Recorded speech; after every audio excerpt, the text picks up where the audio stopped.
The former West University developer who faked his disappearance nearly 2 years ago is now heading to federal prison for more than 4 years. A judge sentenced Brett Detamore today after he pled guilty to wire fraud for stealing millions of dollars from his home construction clients to fund a lavish lifestyle.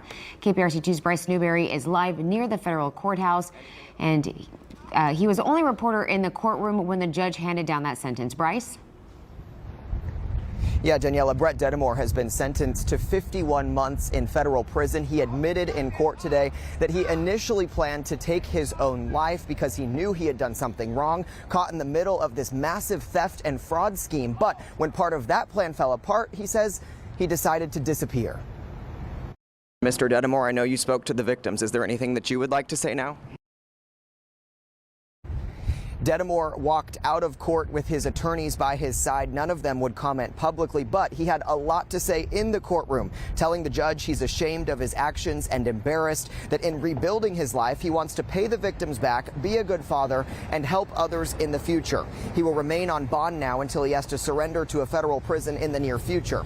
You'll remember that Detamore's disappearance sparked a search after investigators found his truck burned out in Bear Creek Park in June of 2023. Days later, Detamore surfaced at a bus stop in San Antonio, and in court today he admitted he lit his truck on fire thinking no one would look for him. We learned at the time he was struggling with mental health and alcohol abuse issues. Then last year he pled guilty to 1 count of wire fraud. The developer submitted fake invoices on construction loans, money meant to build his clients' dream homes, and then used that money for his own family to pay for a luxe life that included big trips, sporting events, and concerts. Several of the victims, including his former friend and employee, asked the judge for prison time and repayment. We had to figure out how to financially come out of the hole that he left us. Even though we were given a small amount back, it still hasn't, we're still not making up what we lost. And I'm still dealing with it.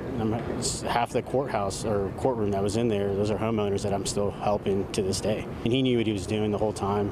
He was very calculated about everything.